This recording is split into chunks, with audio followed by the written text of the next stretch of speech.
తాకట్లో ఉన్న బంగారాన్ని విడిపించి ఆ రోజున మార్కెట్ ధర కట్టి మిగిలిన డబ్బును మీకు అందిస్తుంది కొమ్మూరి గోల్డ్. సార్ నమస్తే అండి. నమస్తే సార్. సార్, అమెరికా ఇరాన్ దీని మీద సంబంధించి సీజ్ ఫైర్ నడుస్తుంది. అది ఎంతవరకు బ్రేక్ అవుతుందా, ఇది లేదు ఒక డ్రామా నడిపి దాన్ని క్రాక్ చేస్తారా? అదొక విషయంతో పాటు మనం పాకిస్తాన్తో పాటు మనకు ఒక మరొక దేశం చైనాతో మనకి వారు ఎప్పటి నుంచి వస్తుంటుంది, కానీ అది మన చేతులతోనే యుద్ధాలు చేస్తుంటాం. ఎల్ఓసి లేదు కాబట్టి, లేసి కాబట్టి అది ఒకవేళ ఎప్పుడైనా ఫ్యూచర్లో మనం ఫుల్ ఫ్లెడ్జ్డ్గా ఎడ్జెంట్ చేయడానికి మనం సిద్ధంగా ఉన్నామా లేదా? పాకిస్తాన్తో మనం కేవలం వారుగానే చూస్తాం, శత్రు దేశం చూస్తాం, కానీ ఎందుకు వ్యాపార సంబంధాలు కొనసాగించి ఒక మిత్ర దేశంగా కలుపుకోవడానికి మనకు అవకాశం ఎందుకు ఉండట్లేదు? అంటే మనకు అక్కడి నుంచి కమర్షియల్ క్రాప్ చాలా వస్తుంటాయి కదా, యాపిల్ వెళ్తుంది, చాలా విషయాలు వస్తుంటాయి. ఎందుకు ఆ యాంగిల్లో ఎందుకు వాళ్ళని మనం దగ్గర తీసుకోవడం ప్రయత్నం చేయట్లేదు? ఇది ర్యాపిడ్ ఫైర్ షో అని చెప్పలేదు సార్. మీరు ముందే ఒక 4-5 క్వశ్చన్లు డైరెక్ట్గా అడిగారు కాబట్టి నాకు నా ఆర్మీ ఇంటర్వ్యూ గుర్తొచ్చింది. ఆయన ఎస్ఎస్బి భోపాల్ కమాండెంట్ గారు ఒక 10-12 క్వశ్చన్లు చెప్పుకుంటూ వెళ్ళిపోయాడు సార్. అంటే నేనేమో చెప్దామని స్టార్ట్ చేసి ఇంకో క్వశ్చన్ చెప్తున్నాడు. అంటే నాకు చెప్పే అవకాశం కూడా ఇస్తాడా లేదని ఆ తర్వాత ఆయన ఆపేసి నౌ స్టార్ట్ యంగ్ మ్యాన్ అన్నాడు. ఆయన నౌ స్టార్ట్ యంగ్ మ్యాన్ అన్నాడు. నేను అన్ని క్వశ్చన్లు మర్చిపోయాను. సో మీరు అడగగానే నాకు అలాగ అనిపించింది. అమెరికా ఎలాంటి దేశం అంటే సార్, అమెరికాని పెద్దగా ట్రస్ట్ చేయడానికి లేదు సార్. ఇప్పుడు ఆయన పుట్టినరోజు ఉంది ఆ రోజు అని చెప్పేసి ఏదో హడావిడిలో సీజ్ ఫైర్ చేయించేశాడు సార్. కానీ ఆ సీజ్ ఫైర్ ఒక వ్యాలిడిటీ నన్ను అడిగితే మనము సాధారణంగా 29 రూపాయలు ఇచ్చి మొబైల్ వారం రోజులకి రీఛార్జ్ చేయించుకుంటాం సార్. దాని వ్యాలిడిటీ వారం రోజులే ఉంటుంది. అదేవిధంగా ఈ సీజ్ ఫైర్ వ్యాలిడిటీ మహా అయితే వారం రోజులు ఉంటుంది అంతే, దానికి మించి ఉండదు. ఏదో వాళ్ళకి ఏదో మైండ్లో ఉంటుంది, మేము సీజ్ ఫైర్ చేయించాము అన్న ఒక ఆలోచన ఉంటుంది, దానికోసం ముందుకెళ్తారు తప్పితే ఏమీ లేదు. కానీ ఇంకో న్యూస్, అది చాలా ఇంపార్టెంట్ న్యూస్ సార్. ఈ సీజ్ ఫైర్లో భాగంగానే ఇంకో న్యూస్ ఏమొచ్చింది అంటే అమెరికా ఇరాన్కి $300 బిలియన్ ఇచ్చింది, ఇస్తేనే వాడు సీజ్ ఫైర్కి ఒప్పుకున్నాడు అని చెప్పి న్యూస్ వచ్చింది. కానీ కాదంటున్నాడు కదా ట్రంప్. అది ఒప్పుకుంటే ఓడిపోయినట్టే కదా సార్. బుద్ధున్నాడు ఎవరైనా ఒప్పుకుంటాడా సార్? సో అది ఖచ్చితంగా అది అలాంటివి బయట వస్తున్నాయి అంటే, ఎందుకంటే సార్ ఎప్పుడైనా గుర్తుపెట్టుకోండి సార్, యుద్ధ రంగంలో సీజ్ ఫైర్ ఎవరు కోరుకుంటారు? ఓడిపోతున్నాడు కోరుకుంటాడు. వాడే దాని గురించి మాట్లాడతాడు కూడాను. ఏనాడైనా ఇరాన్ నుంచి సీజ్ ఫైర్ గురించి ఏమైనా న్యూస్ వచ్చిందా? రాలేదు. వాడు ఏ రోజైనా కోరుకున్నాడా? కోరుకోలేదు. సో వాడు యుద్ధం చేయడానికి సిద్ధంగానే ఉన్నాడు. అంటే ఇక్కడ యుద్ధం ఎవరికి వద్దు అంటున్నారు? అమెరికాకు వద్దు అంటున్నారు సార్. వియత్నాం క్యాంపెయిన్ తీసుకున్నా, ఆఫ్ఘనిస్తాన్ క్యాంపెయిన్ తీసుకున్నా, కొరియన్ క్యాంపెయిన్ తీసుకున్నా, గ్రీస్లో తీసుకున్నా, అమెరికా ఎలా అంటే సార్ హడావిడి బ్యాచ్ సార్. అమెరికా ఇది హడావిడి బ్యాచ్. హడావిడిగా యుద్ధంలో దిగిపోయిద్ది, ఉన్న ఆయుధాలన్నీ వారం రోజుల్లో వాడేస్తుంది. ఆ తర్వాత ఇంకా సీజ్ ఫైర్ అంటుంది. ఎందుకంటే దాని కాస్ట్ చాలా ఎక్కువ. ఎందుకంటే అన్ని వెపనరీ అన్ని వారం రోజుల్లో వాడేస్తుంది కాబట్టి ఒక షాక్ ఎఫెక్ట్తో ముందుకెళ్ళడానికి ప్రయత్నిస్తుంది. ఒక చిన్న దేశం అయితే భయపడిపోయి సార్ లొంగేస్తాం అన్నట్టుగా అంటారు. ఇరాన్ లాంటి దేశము చిన్న దేశం కాదు సార్. ఇరాన్కి చాలా సివిలైజేషనల్ పాస్ట్ ఉంది, ఒక మంచి మిలిటరీ కాంప్లెక్స్ ఉన్న దేశం. మీరు గమనిస్తే కనుక ఒక్క నెల రోజులు కొంచెం సైలెంట్గా ఉంది కదా సార్. వాడు డ్రోన్ తయారు చేసుకున్నాడు సార్. డ్రోన్లో జెట్ ఉండదు, కానీ వాడు డ్రోన్లో జెట్ పెట్టుకున్నాడు. అంటే జెట్ స్పీడ్లో డ్రోన్ వెళ్తుంది. ఆల్రెడీ వాడు డ్రోన్ని ఆపలేకపోతున్నారు వీళ్ళు, ఇంకా జెట్ స్పీడ్లో డ్రోన్ వెళ్తే ఇంకా ఇరాన్ వాడిని ఆపడం కష్టం సార్. సో ఇప్పుడు ఇరాన్ దగ్గర డ్రోన్స్, మిజైల్స్ ఎలాంటివి ఉన్నాయంటే అమెరికా దగ్గర వాటికి జవాబు లేదు. చాలా దరిద్రంగా అందరి ముందు ఓడిపోతే బాగోదు, సూపర్ పవర్ నేను కాబట్టి ఏదో ఒక విధంగా డబ్బులు ఇచ్చైనా సరే సీజ్ ఫైర్ చేయించుకోరా బాబు, ఉన్న పరువు కాస్త పోయిద్ది, ఆ ఉద్దేశంతో జరిగింది సీజ్ ఫైర్. ఆ దేశానికి అధ్యక్షుడిని వాళ్ళు తీసుకొచ్చి కాల్చి చంపేశారు కదా, మరి దానికి ఈ డబ్బులతో పోల్చుకుంటారా, లేదా మా దేశ అధ్యక్షుని చంపే కాబట్టి ఆ పగని తీర్చుకునే అవకాశం ఉందా ఇరాన్? ఖచ్చితంగా సార్. ఇరాన్ సార్ ఈ యుద్ధానికి బ్రేక్ తగిలినా, ఒక చిన్న బ్రేక్ వచ్చినా సరే అది స్పీడ్ బ్రేకర్ మాత్రమే, గోడ కాదు సార్. ఇది మనం అర్థం చేసుకోండి సార్. ఈ యుద్ధము ట్రంప్ ఇక్కడ కూర్చున్నంత వరకు, ఇజ్రాయిల్ తన మైండ్ సెట్ ఎలా ఉందో ఆ దేశాన్ని మైండ్ సెట్ ఇలాగే ఉన్నంత వరకు ఈ యుద్ధం ఆగదు సార్. మేబీ కొంచెం సైలెన్స్ రావచ్చు, సీజ్ ఫైర్ మెయింటైన్ అవ్వచ్చు, కానీ ఇరాన్ వాడు అటు యెమెన్ని సపోర్ట్ చేయడం ఆపేయడు, అటు జార్డన్ని సపోర్ట్ చేయడం ఆపేయడు, హౌతీస్ని సపోర్ట్ చేయడం ఆపేయడు, హమాజ్ని సపోర్ట్ చేయడం ఆపేయడు. ఇంకా ఇరాన్ ప్రస్తుతం అప్పర్ హ్యాండ్లో ఉంది. ఇరాన్దే పై చేశారు ఈ యుద్ధంలో. మనం ఒప్పుకున్నా ఒప్పుకోకపోయినా సార్. ఒకవైపు ఇజ్రాయెల్ని బాధాడు, ఒకవైపు అమెరికాని బాధాడు, మిడిల్ ఈస్ట్లో కువైత్, బహ్రెయిన్, యుఏఈ, సౌదీ అందరినీ బాధాడు. వాడికి నచ్చినోడిని నచ్చినప్పుడు నచ్చిన టైంలో నచ్చిన విధంగా అటాక్ చేసుకున్నాడు ఇరాన్ వాడు. సో నాతో పెట్టుకోవద్దు అని ఒక క్లియర్ మెసేజ్ మిడిల్ ఈస్ట్లో ఇచ్చేసాడు. దీనివల్ల ఇప్పుడు ఏమవుద్దంటే సార్, మిడిల్ ఈస్ట్లో ఒక అన్రెస్ట్ క్రియేట్ అవుతుంది. సార్ మిడిల్ ఈస్ట్లో ఒక పవర్ రైవలరీ ఉంది సార్.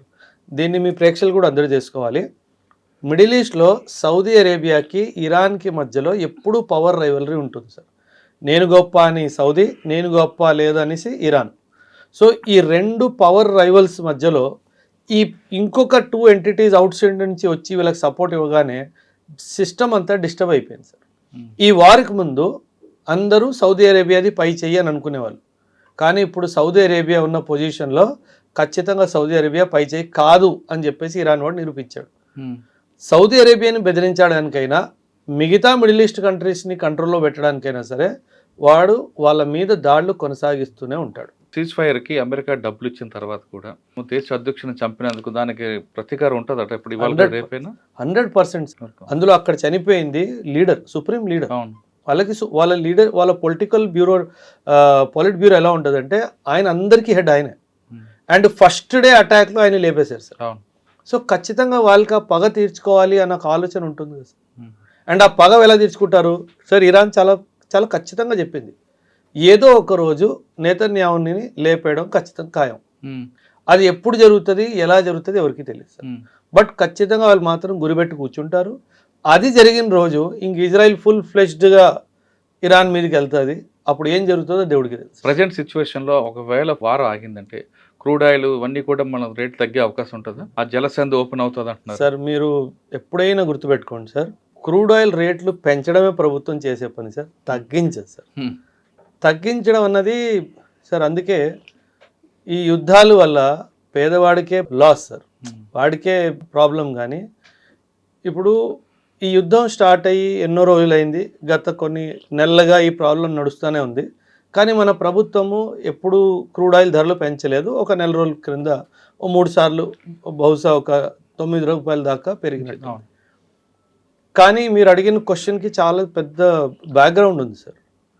ప్రభుత్వము ఎందుకంటే కొన్ని నెలగా ఈ ఆయిల్ డిస్ట్రిబ్యూటర్ కంపెనీస్ లాసెస్ని చూస్తున్నారు కాబట్టి అక్కడ నుంచి సరఫరా అయ్యే ఆయిల్ ధర తగ్గిపోయినా సరే అది కన్జ్యూమర్కి మాత్రం రాదు సార్. ఆ బెనిఫిట్ ఆయిల్ కంపెనీస్కే ఇస్తారు. సో దట్ వాళ్ళకి జరిగిన నష్టాలకి వాళ్ళకి ఏదో ఒకటి సెట్ అవ్వాలి అన్న ఉద్దేశంతో. అంటే ఎలాగా పబ్లిక్ అలవాటు అయిపోతారు కాబట్టి అది ఎగ్జాక్ట్లీ సార్. అందుకే మనం చరిత్రలో చూసుకుంటే ధరలు పెంచడం కానీ తగ్గించడం ఉండదు. తగ్గించినా సరే ₹1 పావులో తగ్గిస్తాడు, పెంచడం మాత్రం రూపాయల్లో పెంచుతాడు. అంటే 120 రూపాయలకి పబ్లిక్ అలవాటు అయిపోయారు లీటర్ పెట్రోల్కి. కంటిన్యూ చేస్తారు తప్ప ఇంకా ఉండదు. అది మళ్ళీ మీరు అన్నట్లు తగ్గించి 10 పైసలు 20 పైసలు అంతే, 25 పైసలు 50 పైసలు 60 పైసలు అలా తగ్గించి మాకు అవకాశం ఎంత వీలైనంత మేము తగ్గించేము అని చెప్తారు. అది ప్రతి ప్రభుత్వం చేసేదే కదా సార్, అందులో కొత్త ఉంది సార్. ఓకే, అంటే ఇది టెంపరీ సొల్యూషన్ అంతే తప్ప పర్మనెంట్ సొల్యూషన్ కాదు సీజ్ ఫైర్ అని. కాదు సార్. కానీ ఇరాన్ నమ్మడం లేదు, హడావుడి చేసి అమెరికాని కూడా నమ్మడం లేదు. ఖచ్చితంగా సార్. అంటే ఇక్కడ సరే ఆ యుద్ధం నిర్ణయం తీసుకుంది ట్రంప్. ఇప్పుడు సడన్గా డౌన్ అవుతున్నాం కాబట్టి అప్పర్ హ్యాండ్ ఇరాన్ అవుతుంది కాబట్టి సీజ్ ఫైర్ అని వస్తున్నారు.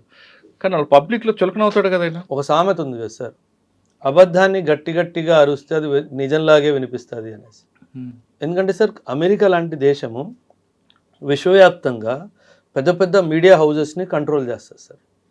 డబ్బులు ఇచ్చో లేదో ఐడియాలజికల్ సపోర్ట్ ఇచ్చో వాళ్ళని కంట్రోల్ చేస్తుంది. ఆ మీడియా హౌజెస్ అందరూ అమెరికాయే యుద్ధం గెలిచింది అని ఒక నెరేటివ్ క్రియేట్ చేస్తారు. సో దానివల్ల ఇప్పుడు వియత్నాం వారు అమెరికా ఓడిపోయింది అన్న విషయం మీకు తెలుసు, నాకు తెలుసు, 10th క్లాస్ పాస్ అయిన స్టూడెంట్ వాడు కూడా తెలుసు. కానీ అమెరికన్ హిస్టరీలో ఆ యుద్ధము గెలిచినట్టే రాసుకున్నారు. అంటే మన పాకిస్తాన్ ప్రవర్తన అప్పుడప్పుడు అనిపిస్తుంది కదా, వాళ్ళ నాన్నగారు అమెరికా నుంచి వచ్చిన ప్రవర్తన. సో వాళ్ళు కొత్తగా ఏం నేర్చుకోలేదు. ఎవరైతే వాళ్ళకి అన్నము బియ్యం పంపిస్తున్నారో వాళ్ళ నాన్నగారు వాళ్ళని చూసి నేర్చుకున్నారు. అంటే ఇప్పుడు సీజ్ ఫైర్ వచ్చినా సామాన్యుడికి మాత్రం ఎలాంటి హ్యాపీ ఉండదు అంటారు సార్. యుద్ధాలు జరిగితే అందరికంటే ఎక్కువ నష్టపోయేది సామాన్యుడే సార్. ఆర్థికంగాను and maybe some infrastructure loss గాను నష్టపోయేది సామాన్యుడే సార్. అచ్చా. సరే మనం అమెరికా ఇరాన్ పక్కన పెడదామండి, పాకిస్తాన్ గురించి మాట్లాడారు కాబట్టి పాకిస్తాన్ మనకి శత్రు దేశంగానే చూస్తున్నాం తప్ప మనం ఎందుకు ఆ దేశంతో వ్యాపార సంబంధాలు పెంచుకోవడం, ఆ దేశంతో స్నేహపూర్వకంగా ఉండడానికి ఎందుకు ప్రయత్నం చేయట్లేదు? సార్ ఒక అంటే ఒక విధంగా అలా చేస్తే కొంత వాళ్ళు మార్పు వచ్చే అవకాశం ఉంటుందేమో అని. సార్ మీరు ఒక సామెత వినే ఉంటారు, కుక్క తోక వంకర. అవును. అది ఏడాది కూడా ఎలకతోలు సామెత కూడా ఉంది. విశ్వదాభిరామ వినురవేమా వినురవే. అంటే కుక్కతో ఒక వంకరైనా ఆ కుక్కని కొంచెం ఎప్పటికైనా తయారవుతుంది అని వదిలిపెట్టచ్చు కదా. లేదండి, మేబీ కుక్కని నమ్మొచ్చావు కానీ వాడిని కాదు. అంటే సార్ ఇప్పుడు మీరు వ్యాపారం గురించి మాట్లాడారు సార్. అంటే మనకి చైనాకి దౌపర్యంగా భేదాలు ఉన్నా సరే మనం బాగా వ్యాపారం చేసుకుంటున్నాం. వాడు తెలివైన వాడు సార్. సో అది మనము పాకిస్తాన్తో చేయడానికి వీల్లేదు. ఎందుకంటే sir Pakistan main business is terrorism. In fact Jaishankar గారు చాలా రీసెంట్గా ఒక కాన్ఫరెన్స్లో ఆయన మాట్లాడుతూ ఒక జర్మన్ జర్నలిస్ట్ ఒక ప్రశ్న అడిగితే ఆయన ఇచ్చిన జవాబే నేను ఇస్తున్నాను sir. There is no problem with doing business with Pakistan, but the only problem is their business is terrorism and I'm not in that business అని చెప్పాడు. సో ఒక దేశము కేవలం టెర్రరిజం లాంటి వ్యాపారం చేస్తున్న దేశంతో మనం ఏం వ్యాపారం చేస్తాం? మనం వ్యాపారం చేసామనుకోండి సార్, ఆ వ్యాపారంలో వాడికి ఒక 100 కోట్ల లాభం వచ్చింది అనుకుందాం 100 కోట్ల లాభం వచ్చింది అనుకుందాం. ఆ 100 కోట్లు వాడు ఏమన్నా అక్కడ డెవలప్మెంట్కి వాడతాడా? వాడు ఆ 100 కోట్లు ఒక 20,000 జైషే మహమ్మద్కి 20 కోట్లు జైషే మహమ్మద్కి ఇస్తాడు, ఒక 20 కోట్లు లష్కరే తైబాకి ఇస్తాడు, ఒక 20 కోట్లు ISIకి ఇస్తాడు. వీళ్ళు ముగ్గురు మళ్ళీ కూర్చొని ఏంటి ప్లానింగ్ చేస్తారు? ఇండియా ఎట్ట దాడి చేయాలని ప్లానింగ్ చేస్తారు. అంటే మనకన్నా మనమే పొడుచుకోవాలి అది.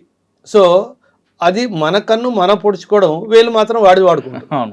అవసరం మనకి. వాళ్ళకి ఆర్థికంగా బలహీనంగా చేస్తేనే మనం వాళ్ళని కంట్రోల్ చేయగలం తప్పితే వాళ్ళని బలపరిస్తే వాళ్ళకి అది మన మీదకే తిరిగి వస్తారు అన్న క్లారిటీ మన దేశానికి ఉంది. కాబట్టి వాడిని అలాగే ఉండనివ్వాలి, వాడు అలాగే నాశనం అయిపోవాలి, అదే మన ఉద్దేశం.